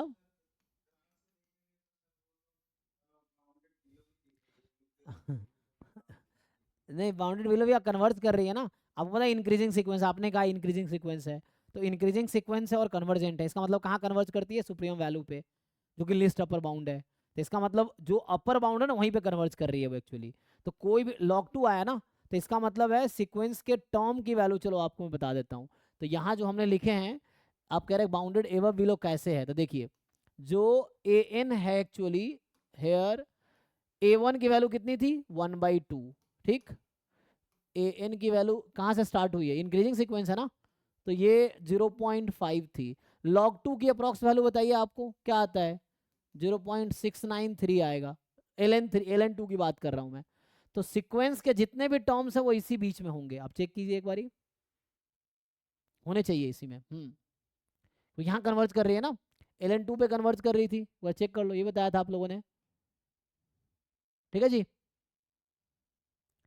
तो for all N belongs to natural number, last question की तरफ, तो पहला टर्म 0.5 था और ये इंक्रीजिंग है, तो इंक्रीजिंग सीक्वेंस अगर है तो इंक्रीज करके कहाँ तक जाएगी, एक बार चेक कर लो, कहीं मिस्टेक है तो बताओ, दोबारा सोचते हैं। तो ये 0.5 से स्टार्ट होगी और 0.693 तक जाएगी, जितने टर्म ऐसी थे, ये रहा लोअर बाउंड, ये रहा अपर बाउंड। तो bounded above, yes by this, bounded below, yes by 0.5। ठीक है भाई तन्मय। बाकी हमने कैसे डिसाइड किया, every convergent sequence is bounded, every convergent sequence is bounded. और हमने लास्ट क्लास में डेफिनेशन लिखा था, या थ्योरम लिख लो या डेफिनेशन लिख लो, कि a sequence is bounded if and only if it is bounded from above and below both। ये चीज हमने लास्ट क्लास में लिखा था ना, पिछले क्लास में ही लिखा था। a sequence is, ये डेफिनेशन भी है एक्चुअली ये बाउंडेड का, if and only if it is bounded above and bounded below, ये थ्योरम है। तो आपको थ्योरम के स्टेटमेंट्स याद है, डेफिनेशंस याद है, तो बहुत सारे डिसीजन आप उसके बेसिस पे ले सकते हो, थ्योरम एंड डेफिनेशन, क्योंकि थ्योरम हमेशा ट्रू रहता है, डेफिनेशन तो इंट्रोडक्शन है तो ट्रू रहेगा ही। तो a sequence is bounded if and only if it is bounded above and bounded below, दोनों होगा। सो बाउंडेड above भी है और बाउंडेड below भी है, तभी जाके वो बाउंडेड है। और हर कन्वर्जेंट सीक्वेंस बाउंडेड है। अब बाउंडेड मतलब बाउंडेड एबव बिलो दोनों होगा, तो कन्वर्जेंट सीक्वेंस कोई भी आएगी तो बाउंडेड एबव भी होगी, बाउंडेड बिलो भी होगी, दोनों होगी वो, तभी वो कन्वर्जेंट है, ठीक है।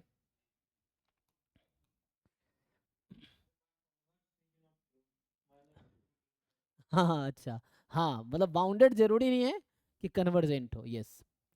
तो ठीक है भाई, ये सब क्वेश्चंस आपको समझने हैं कि कैसे सॉल्व होंगे। जैसे ये वाला क्वेश्चन है, ट्राई करके देखो आप लोग कर पाओगे। तो अभी सीक्वेंस हमने कवर किया ना, बस देख रहा हूँ कि आप लोग कितना ठीक ठाक लगा पा रहे हो। आइए इसको ट्राई कीजिए जरा, ये सीक्वेंस के क्वेश्चंस हैं, यही सब एग्जाम में आते हैं।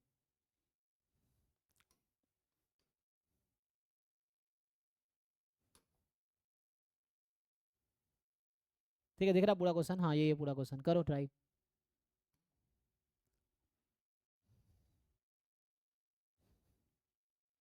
ये भी ईज आर है, मतलब MSQ है।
हम्म,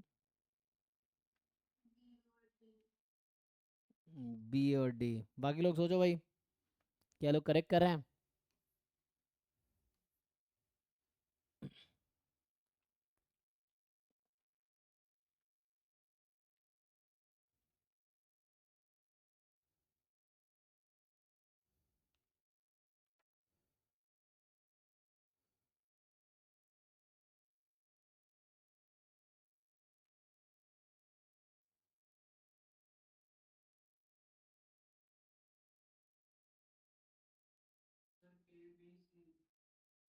ए बी सी।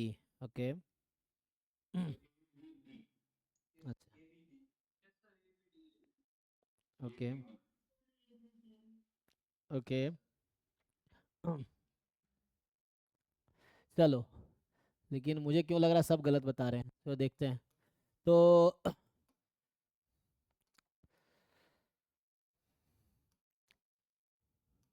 इसमें कहा गया a and b are sequence of real number such that a one is three. Okay, so see a one is three, तो किसी ने ए टू फाइंड किया है तो बताइए,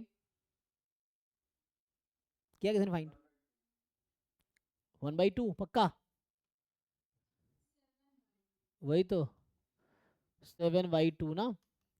ए थ्री यहाँ पे जो आएगा वो और इंक्रीज करेगा, ये थ्री था, ये 3.5 हुआ, ये और इंक्रीज करेगा। इसका जो बिहेवियर है ना, ऊपर क्वाड्रेटिक है ना ये, सो ये फंक्शन जो है x square minus to x plus four, तो डिफ्रेंसिएशन क्या हो जाएगा, टू एक्स माइनस टू। तो ये एक इंक्रीजिंग फंक्शन है एक्चुअली। एन की वैल्यू इंक्रीज करोगे तो एन प्लस वन भी इंक्रीज करेगी। तो ये एक इंक्रीजिंग सीक्वेंस है, ठीक है ना। नहीं नहीं, मैं डिफरेंशिएट कर रहा हूँ इसको। हाँ, क्या कहना चाह रहे हैं आप?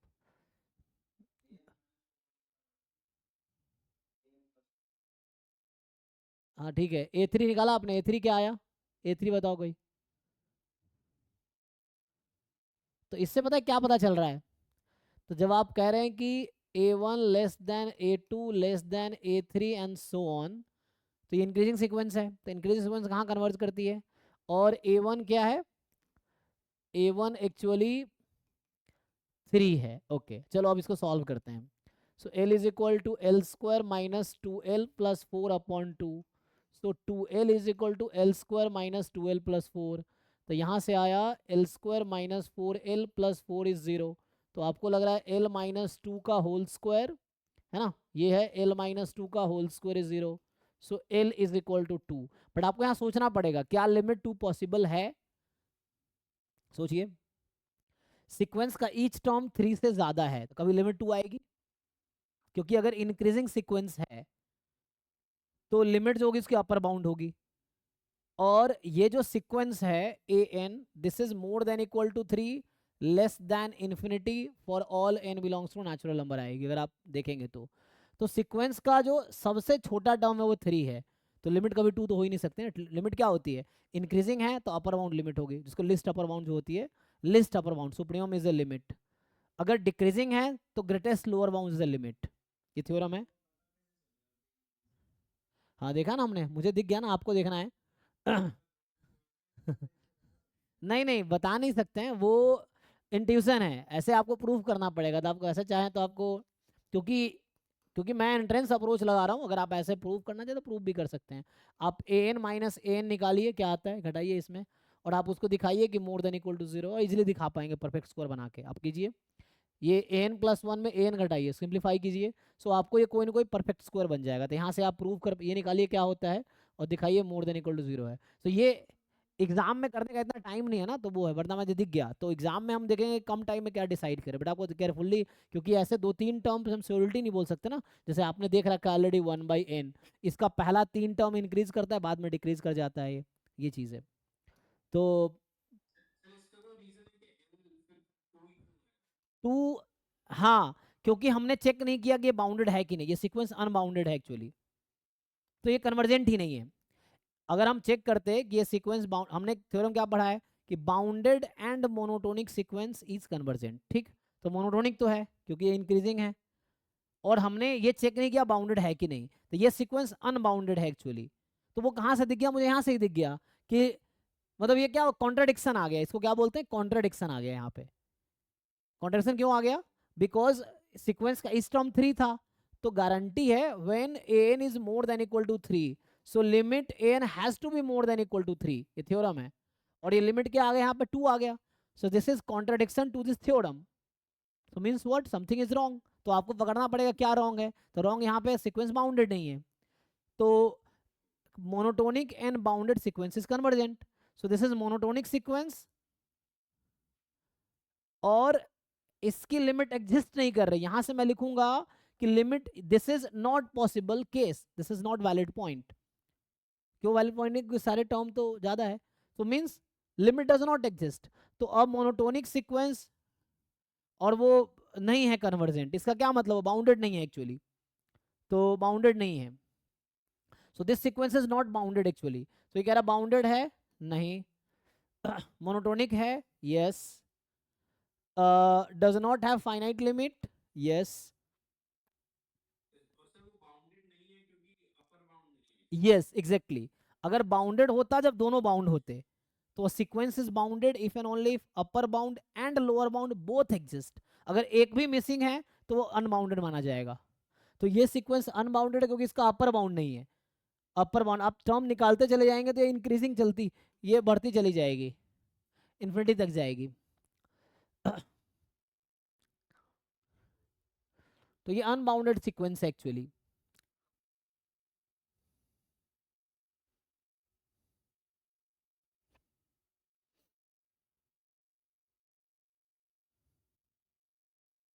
तो इसीलिए इसका आंसर जो है ए एंड सी करेक्ट है, ठीक है ना। मोनोटोनिक तो है, यस, लेकिन कन्वर्ज नहीं कर रही है, बाउंडेड नहीं है ये। सो इसका ऑफिशियल आंसर की भी है इसमें अटैच, हम देख सकते हैं कौन सा 33 आंसर है ना, 33 का जो ऑफिशियल आंसर होगा इसमें।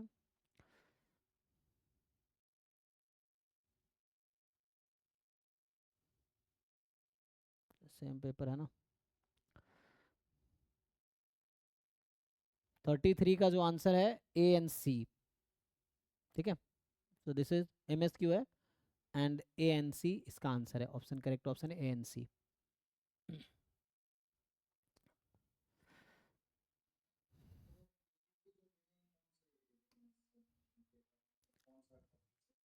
ये वाला कौन सा वो तो लीनियर, वो लीनियर अलजेब्रा का है वो तो, आप उसमें ना। अच्छा वो जो 130 कल भेजा था वो रैंडम वेरिएबल्स के हैं, वो रैंडम वेरिएबल्स के होंगे, वो देख सकते हो, वो सुभाजीत बनाया था। तो वो हर महीने, इस बार पिछले महीने तक उसमें 78 तक रहा होगा, इस महीने 130 तक है, तो हर महीने वो 50 के करीब बना देता है, 30-40 टीपीपी।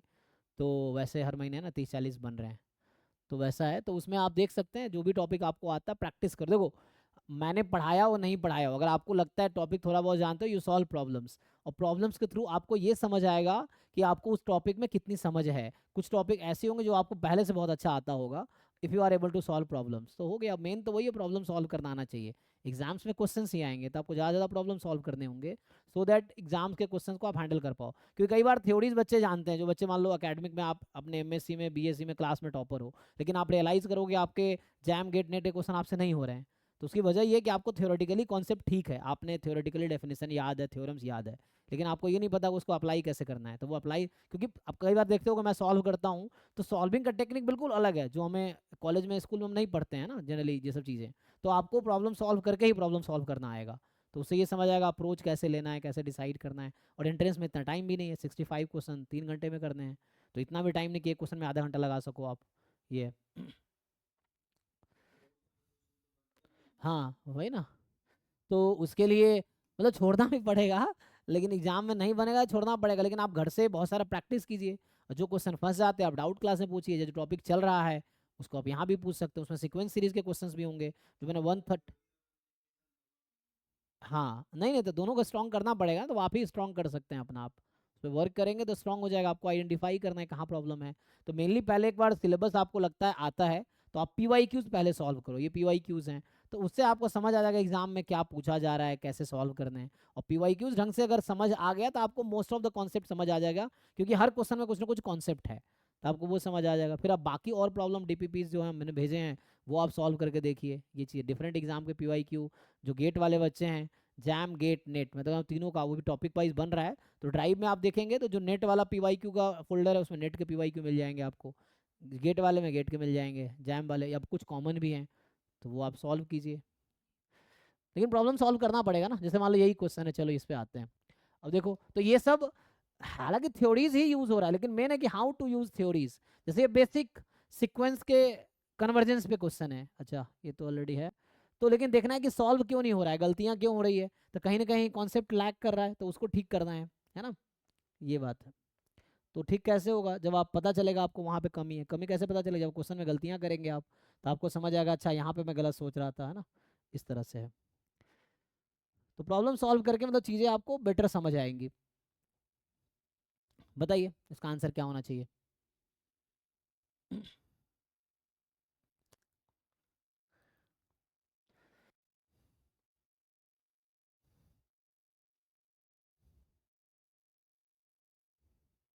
एक कमजोर बच्चा जो बहुत ज़्यादा क्वेश्चन प्रैक्टिस कर रहा है, उसके एंट्रेंस में ज़्यादा अच्छे नंबर आएंगे। कमजोर इन द सेंस कि जिसके सेमेस्टर में कॉलेज में कम मार्क्स आए हैं, लेकिन वो बहुत ज़्यादा प्रैक्टिस कर रहा है, तो उसके एंट्रेंस में ज़्यादा नंबर आएंगे देन वो बच्चे जो अकेडमिक में बहुत अच्छे हैं लेकिन प्रॉब्लम सॉल्व नहीं कर पाते हैं, इस तरह से है।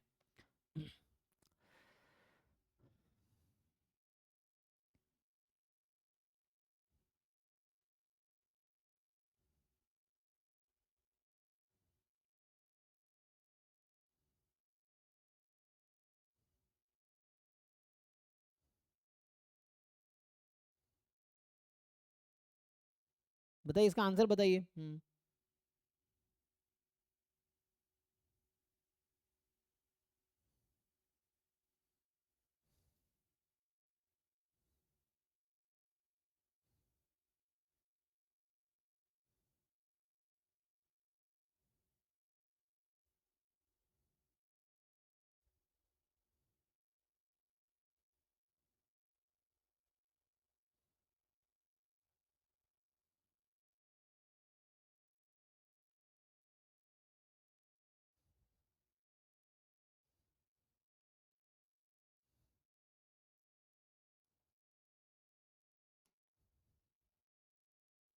आया किसी का आंसर।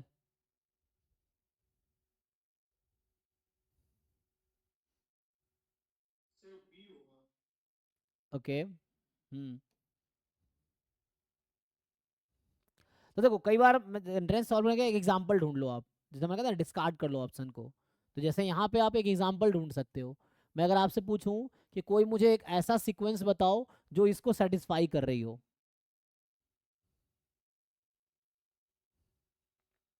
कोई भी एक सीक्वेंस बताओ जो इसको सेटिस्फाई कर जाए, इस कंडीशन को। हाँ यस, मतलब वही 0.001 टाइम्स n। ओके है ना, इसके लिए अगर xn को मैं ये रख दूंगा तो ओके आ जाएगी। तो एक हमने ऐसा सीक्वेंस ढूंढा जो इसको सेटिस्फाई करे, और भी हो सकता है ना।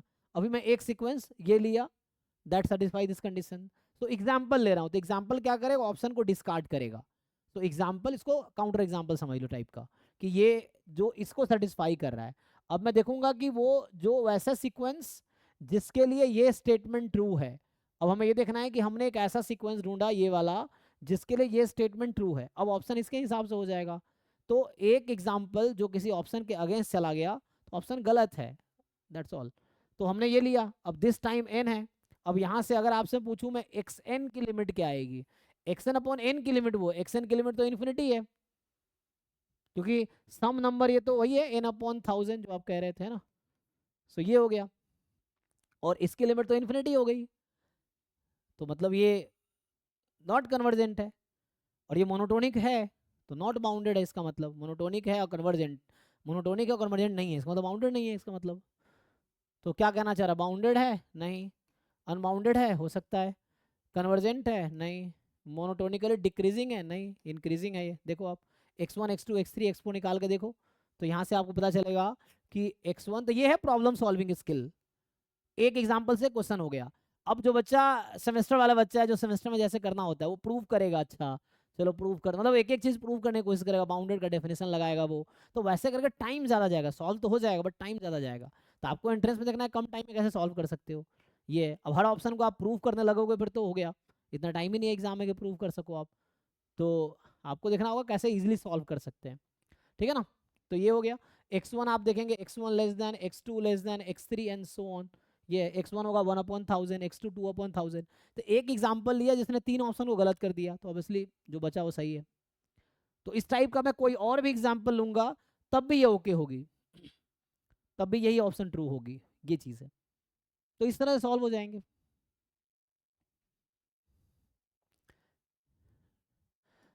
तो मेनली प्रॉब्लम सॉल्व करो, उससे समझ आएगा कि तुम्हें क्या आता है क्या नहीं आता है। अच्छा, ये हमने एक थ्योरम नहीं लिखाया होगा, चलो इसको मैं लिखा देता हूँ। ये भी एक थ्योरम है, डायरेक्टली थ्योरम पे बेस्ड क्वेश्चन है, तो इसको प्रूफ करने में फिर से टाइम लगेगा। तो डायरेक्ट थ्योरम याद हो तो इजीली सॉल्व हो जाएगा। जैसे ये एक क्वेश्चन है, क्या पूछ रहा है कि a1 a2 और an+1 दे रखा है आपको। पूछ रहा है कि अज्यूम करो an की लिमिट एग्जिस्ट करती है, तो बताओ an की लिमिट क्या है। थ्योरम है एक, मैं ऐसे लिख देता हूँ। थ्योरम ये है कि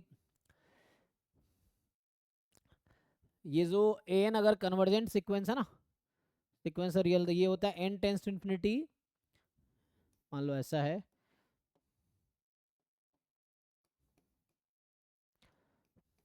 इफ जो an+1 है, जो नेक्स्ट टर्म है, प्रीवियस टू टर्म का एवरेज है, मीन है, एवरेज है ना, an और an-1 का एवरेज है। तो जो नेक्स्ट टर्म है वो प्रीवियस टू टर्म का एवरेज है। तो उस केस में क्या होता है, इसको प्रूव भी कर सकते हैं, बहुत आसान है प्रूव करना। So n more than equal to 2, तो यहाँ से इसका फॉर्मूला आता है, जो लिमिट आएगी देन, अच्छा वैसे अगर आप सोचेंगे l is equal to L plus l upon two, 2l/2, l आगे एल बराबर कुछ नहीं मिलेगा आपको ऐसे, तो आपको दूसरे तरीके से सॉल्व करना पड़ेगा। तो limit n tends to infinity an या an+1 मर्जी है, या an ये होता है a1+2a2/3, ठीक है भाई, देख लो। तो ये थ्योरम है, ये लगा लो। कैसे, इसका प्रूफ भी आसान है, प्रूफ करने में कुछ नहीं, आप डिफरेंस ले लो और आ जाएगा कैंसिल होके। मैंने जैम वाले बैच में हालांकि प्रूफ कराया था इसको। तो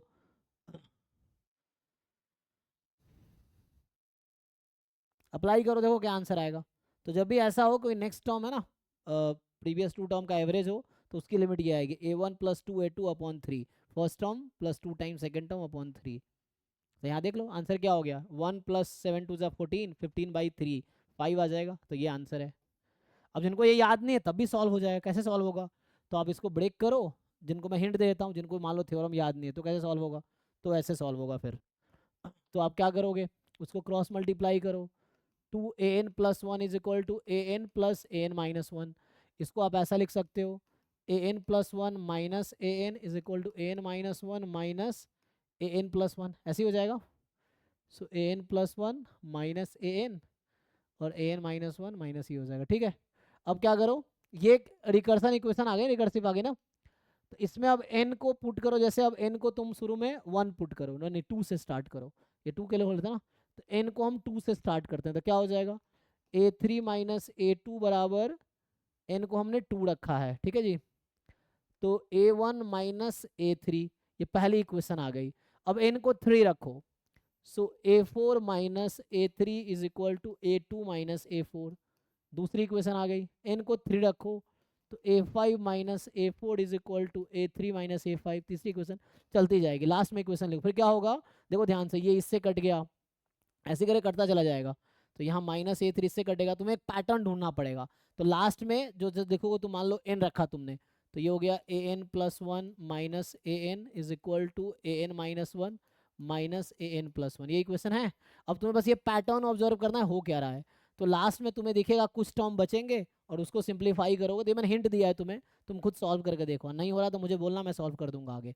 तो ये है, कुछ इक्वेशंस और लिख लो और देखो पैटर्न क्या है, क्या क्या कैंसिल हो रहा है। जैसे ये इससे कैंसिल हो रहा है, ऐसे कर करके देखो कहाँ किससे कैंसिल हो रहा है। और करना क्या है तुम्हें, इन लेफ्ट साइड को ऐड करना है, इक्वल टू राइट साइड को ऐड करना है। जो यहाँ बचा और जो यहाँ बचा उसमें लिमिट लगा दो, तो ये आ जाएगा सीधा सीधा। तो ये अप्रोच है प्रूफ का, अगर तुम्हें ये याद नहीं है तो इसका प्रूफ भी ऐसे ही आएगा, ठीक है ना। उसी को लिख के, एडिंग लेफ्ट साइड यहाँ से, एडिंग राइट साइड दिस, जो भी n के टर्म में कुछ टर्म, 2 टर्म यहाँ बचेगा, 2 टर्म यहाँ बचेगा, उसको सिंप्लीफाई करोगे आ जाएगा। वो देखना है कौन से 2 टर्म बचेगा, वो आपको डिसाइड करना है, तो उससे ये आंसर आ जाएगा, ठीक है भाई। चलो यहीं स्टॉप करते हैं आज। तो आज मैंने क्वेश्चंस कराए आपको, नेक्स्ट क्लास में मैं डिस्कस करूंगा सब सीक्वेंसेस, अलजेब्रा ऑफ सीक्वेंस, ठीक है, सब सीक्वेंसेस कल डिस्कस करेंगे। हालांकि इसने लिखा नहीं है, इसने ना, इसने यहीं पे सिलेबस ऐसे खत्म कर दिया कॉची क्राइटेरिया। अब एग्जाम में मान लो पूछ लेगा सब सीक्वेंस, लिखा तो है नहीं सब सीक्वेंस ने, यहाँ से इसने सीरीज स्टार्ट कर दिया, series of real number, convergence of series, test of convergence, alternating series, absolute link, conditional convergence, power series, radius of convergence, यही खत्म कर दिया। तो सीक्वेंस में इसने सब सीक्वेंस लिखा ही नहीं है, लेकिन मुझे लगता है डिस्कस करना चाहिए सब sequence, limit superior, limit inferior, क्योंकि उसमें है ना ये आएगा लिमिट पॉइंट। तो लिमिट पॉइंट कहीं ना कहीं सब सीक्वेंस की लिमिट होती है। तो चलिए ठीक है, तो यही स्टॉप करते हैं अभी के लिए, डाउट क्लियर रुक सकते हैं, बाकी लोग जा सकते हैं। Thank you.